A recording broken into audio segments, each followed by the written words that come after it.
युवाओं के अंदर भय था। युवा मेरे पास आए, युवा रो रहे थे, युवा ये कह रहे थे कि आप रिजल्ट निकालिए। मैंने कहा कि मैं रिजल्ट नहीं निकाल सकता जब तक, परंतु मैंने उनको एक इंश्योरेंस दिया, मैंने उनको एक आश्वासन दिया कि मैं शब्द बाद में लूंगा, पहले मैं आप लोगों को ज्वाइनिंग लेटर दूंगा। और मुझे खुशी है इस बात को बताते हुए कि हमने युवाओं की उस भावना को, उस विश्वास को कायम रखा है। और हरियाणा प्रदेश के लोगों का मैं दिल से धन्यवाद करता हूं, उन परिवारों का धन्यवाद करता हूं कि जिन्होंने इस सरकार के अंदर तीसरे टर्म में एक बड़े मैंडेट के साथ विश्वास व्यक्त किया है। मेरी सरकार की जिम्मेवारी है कि हम युवाओं के उस भावना को किसी भी ऐसे व्यक्ति से कुचलने नहीं देंगे जो कुचलने की कोशिश कर रहे थे। हम उनको बाहर करने का काम किया। मैंने युवाओं से यह आश्वासन दिया कि मैं शब्द बाद में लूंगा, परंतु पहले आपको ज्वाइनिंग लेटर दूंगा, ज्वाइनिंग कराऊंगा। और मुझे खुशी है कि हम उस संकल्प के ऊपर पूरा उतरे हैं।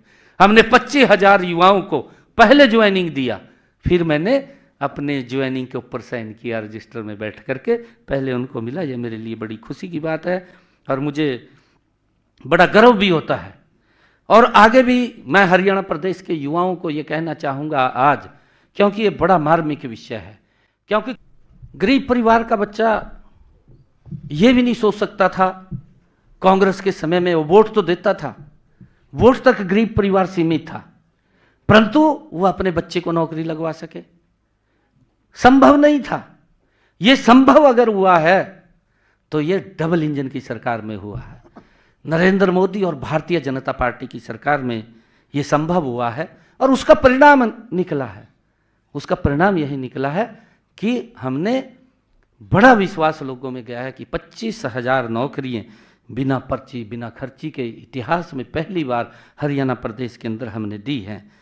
और हमने पिछले 10 वर्षों के अंदर अगर हम बात करें, पिछले 10 वर्षों में 1,75,000 युवाओं को बिना पर्ची, बिना खर्ची के हरियाणा सरकार की नौकरी देने का काम ये हमारी सरकार ने किया है।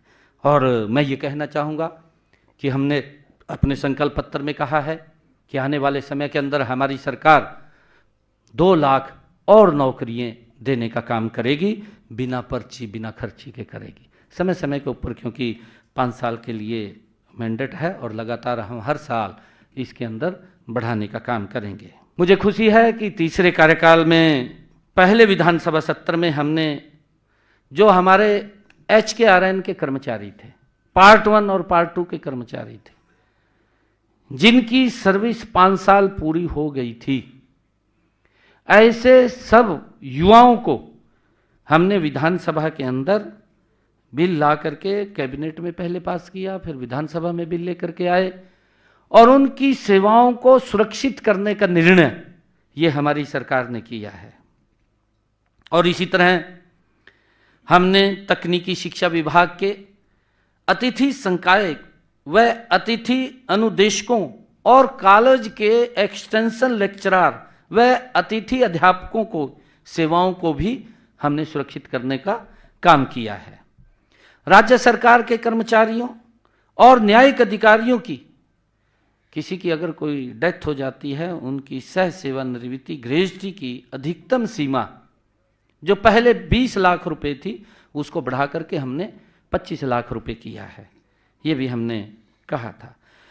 हमने ये भी कहा था अपने संकल्प पत्र के अंदर, इसको पूरा किया है कि जो हमारे केंद्रीय सशस्त्र बलों और केंद्रीय सशस्त्र पुलिस बलों के कर्मियों के युद्ध में मृत्यु हो जाने पर या शहीद हो जाने पर उनके परिवारों को दी जाने वाली सहायता, पहले वो 50 लाख रुपए थी, हमने संकल्प पत्र में कहा था कि हम इसको 1 करोड़ रुपए करेंगे और हमने उसको कर दिया है। अब 1 करोड़ रुपया उन परिवारों को सहायता देने का काम हमारी सरकार कर रही है। हमने किसान हित में भी जो बात कही थी उसको पूरा किया है।